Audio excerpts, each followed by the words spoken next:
Muy buenas a todos. Vamos a continuar con nuestro curso de Biblia, como hacemos todas las semanas habitualmente.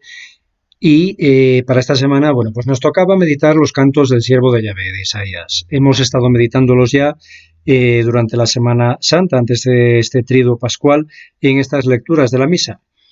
Ahora estamos ya experimentando y disfrutando de este tiempo pascual, de este tiempo de meditación acerca de la resurrección del Señor.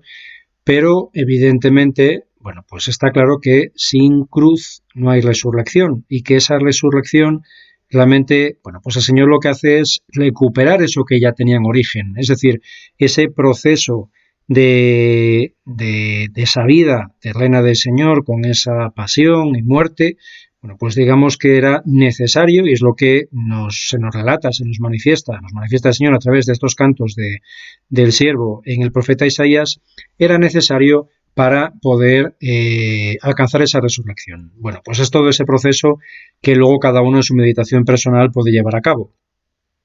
Hoy en concreto, y esto también nos ayuda a entrar un poco en el tema, teníamos ese evangelio que nos relataba San Juan, esa multiplicación de los panes y de los peces.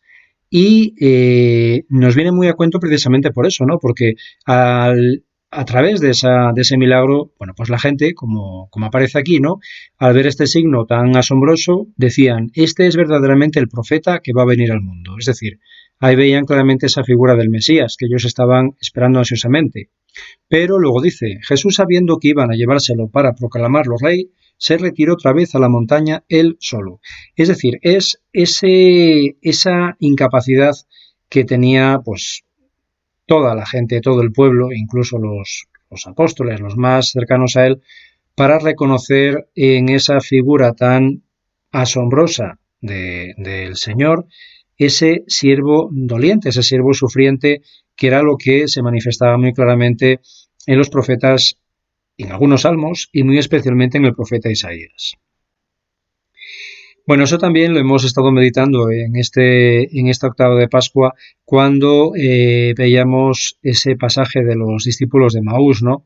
Cuando ante esa frustración que ellos sentían, el Señor les dice, qué necios y torpes sois para creer lo que dijeron los profetas. ¿No era necesario que el Mesías padeciera esto y entrara así en su gloria?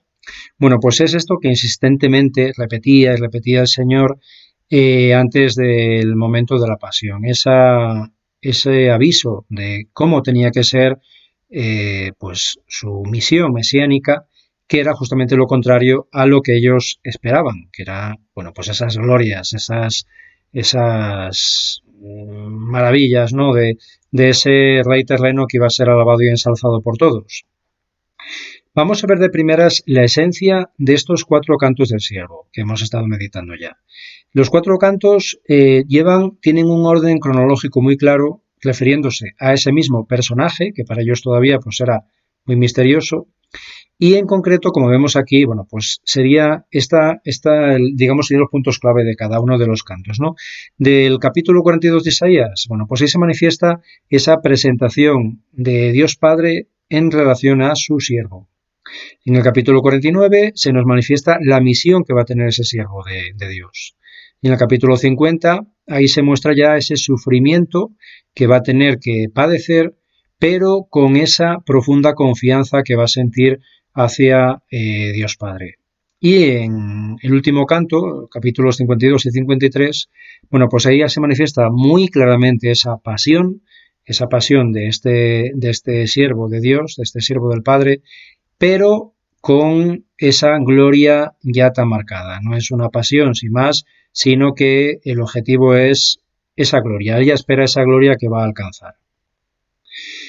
Bueno, antes de entrar ya en más materia en relación a estos 4 cantos, lo que vamos a ver que es muy importante y muy interesante son ese paralelismo entre estos 4 cantos y esos 4 anuncios que hace Jesús sobre su muerte. Como veíamos, el Señor ya va repitiendo y manifestando claramente cuál es el sentido mesiánico, cuál es su misión en sí, cómo tiene que ser ese padecimiento.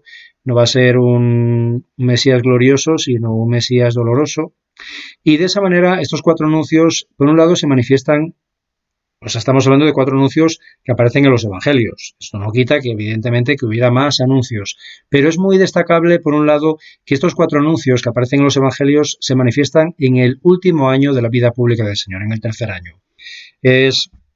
Bueno, también tiene su lógica, ¿no? Porque de primeras es todo esa maravilla, esa gloria, esos milagros, esos portentos y ese anuncio del reino de los cielos. Y es ya en este último año de preparación, de formación a sus discípulos, cuando ya aparece muy marcadamente ese anuncio de su pasión. Y es también significativo que, como vamos a ver, se repite muy claramente estos 4 anuncios que tenemos claramente en los evangelios, se repiten muy claramente en todos los evangelios. Es decir, habría más, pero está claro que los evangelistas, o claramente la voluntad de Dios a través de estos evangelistas, era que se marcaran muy claramente estos 4 anuncios. Bueno, como vemos aquí en esta cita de San Juan, capítulo 8, nadie le prendió porque aún no había llegado su hora. Es decir, antes de estos 4 anuncios, antes de este momento, que ya el Señor les va advirtiendo muy claramente de lo que tiene que ocurrir, bueno, tampoco había más problema. Estaba claro, el Señor tenía muy claro que ahí no iba a haber, bueno, pues digamos ninguna ruptura con esa voluntad del Padre, precisamente porque la voluntad del Padre era que llegara a la hora, llegara a su hora, bueno, pues siguiendo con esos milagros, esas glorias y esa predicación. Este primer anuncio, vamos a ver que el primero, el segundo y el tercero, los 3 primeros van a aparecer muy claramente en los 3 evangelios sinópticos, en Mateo, en Marcos y en Lucas. Sin embargo, el cuarto anuncio no va a aparecer en ninguno de los 3 sinópticos, sino que solo va a aparecer en San Juan.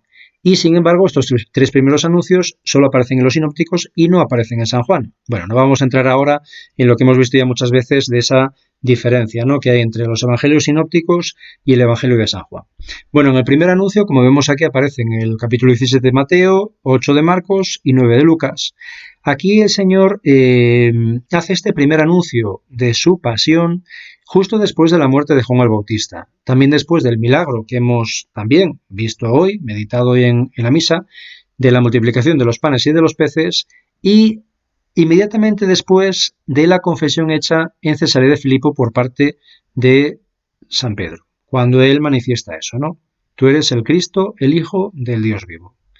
Bueno, pues es en ese momento cuando él hace este anuncio, precisamente también ante, bueno, pues esa circunstancia de que ellos están ya manifestando, ¿no?, claramente que son conscientes, en este caso San Pedro, de quién es el Señor, que es el Mesías. Bueno, pues es ahí donde él ya les empieza a manifestar cómo tiene que ser su misión.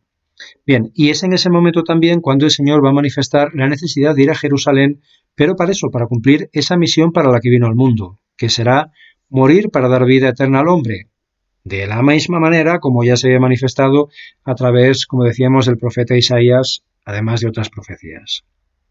De esa forma, en Marcos aparece así, y empezó a instruirlos. El Hijo del Hombre tiene que padecer mucho, ser reprobado por los ancianos y sumos sacerdotes y escribas, ser ejecutado y resucitar a los 3 días. Se lo explicaba con toda claridad. Bueno, pues aquí ya es este primer anuncio muy claro y rotundo, que es cuando San Pedro, en este caso, bueno, pues le recrimina, pues intenta corregirle, ¿no?, manifestándole que eso es imposible.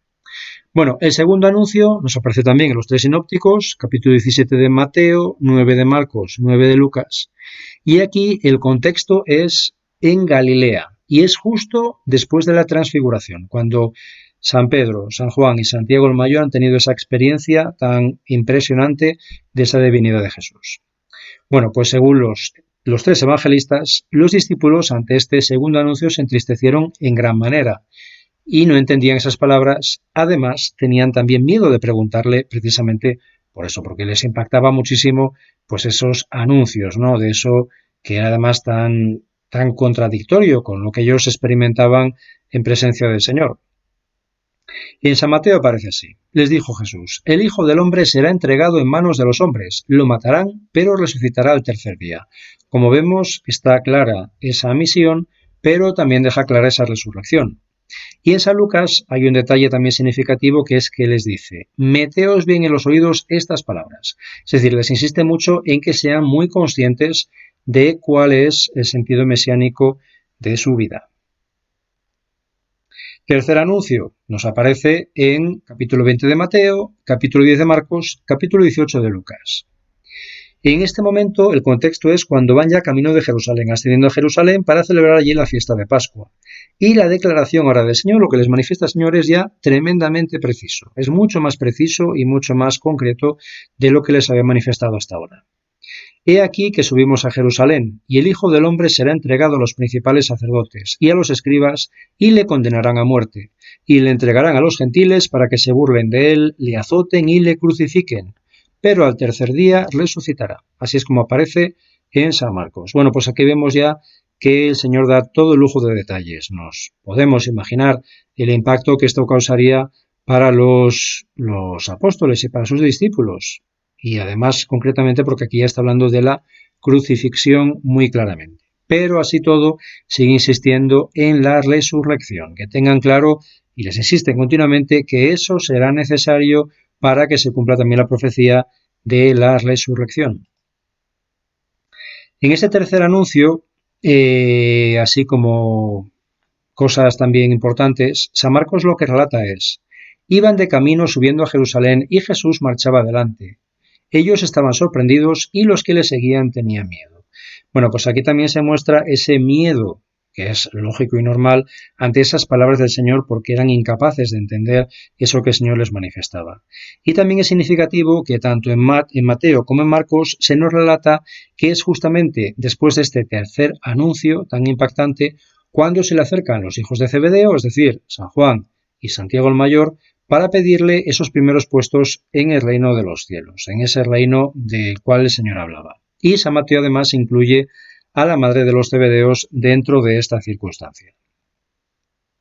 Bueno, pues ahí también, dentro de esa situación, de ese diálogo con los Zebedeos, es bonito ver también cómo termina manifestando el Señor ese sentido de su mesianismo, ¿no? Porque lo que dice, aparece en Marcos: no será así entre vosotros. El que quiera ser grande entre vosotros, que sea vuestro servidor, y el que quiera ser primero, sea esclavo de todos. Porque el Hijo del Hombre no ha venido a ser servido, sino a servir y dar su vida en rescate por muchos. Bueno, pues aquí les sigue recordando les insiste otra vez en ese sentido mesiánico, en ese dar su vida para rescatarnos del pecado. El cuarto anuncio, como decíamos, no aparece en los sinópticos, sino que aparece solamente en San Juan, en su capítulo 12. El contexto, pues es precisamente la entrada mesiánica en Jerusalén. Es en ese momento en el cual, bueno, pues todos son alabanzas, son glorias, son esos hosanas, esas palmas, esos ramos. Bueno, pues es en ese momento que es de júbilo, de gloria, de alegría, precisamente en ese momento en el cual ellos siguen insistiendo en ese deseo, ¿no?, de que el Señor sea coronado rey en Jerusalén, en esa Pascua, cuando surge este cuarto anuncio. Este no es tan explícito como los otros, sino que es mucho más implícito. Y así se muestra. Dice el Señor: ahora está turbada mi alma, y que diré: Padre, sálvame de esta hora. Pero si he llegado hasta ahora precisamente para esto, Padre, glorifica tu nombre. Ahora es el juicio de este mundo. Ahora el príncipe de este mundo será derribado. Y cuando yo sea levantado de la tierra, atraeré a todos hacia mí. Y decía esto dando a entender de qué muerte iba a morir. Bueno, pues este anuncio, como decimos, es mucho más implícito. También hay que tener en cuenta que aquí no está hablando ya para los discípulos, para los apóstoles, sino que está hablando ya en un ámbito más amplio, a mucha más gente, incluso allá había paganos. Con lo cual, bueno, pues ya evidentemente no es una manifestación tan clara, tan rotunda como las que hemos visto antes. Bueno, pues es ese contraste, ¿no?, entre esta entrada mesiánica en Jerusalén, con esa gloria y esas alabanzas, y después de esto, lo que vendrá, es decir, pues esa pasión, esa muerte tan terrible, esa humillación tan profunda a través de esa circunstancia tan terrible como es la crucifixión. Pero al mismo tiempo es esa crucifixión y esa pasión lo que será necesario precisamente para llegar a esa gloria, para que luego se manifieste de una forma tan rotunda esa resurrección del Señor, porque si no hubiera sido por esa circunstancia de la pasión, evidentemente esa resurrección y de una forma tan sumamente patente hubiera sido imposible. Con lo cual es un poco lo que decíamos, es el ser conscientes de lo que aparece en esencia en esos cantos del siervo de Yahvé, ese siervo sufriente, pero sin olvidar en ningún momento esa gloria, esa esperanza de esa resurrección, que es lo que el Señor continuamente les iba repitiendo a los discípulos y a los apóstoles durante todo este proceso de preparación. Bueno, pues dejamos aquí esta primera parte y más adelante continuaremos con la siguiente parte de este vídeo.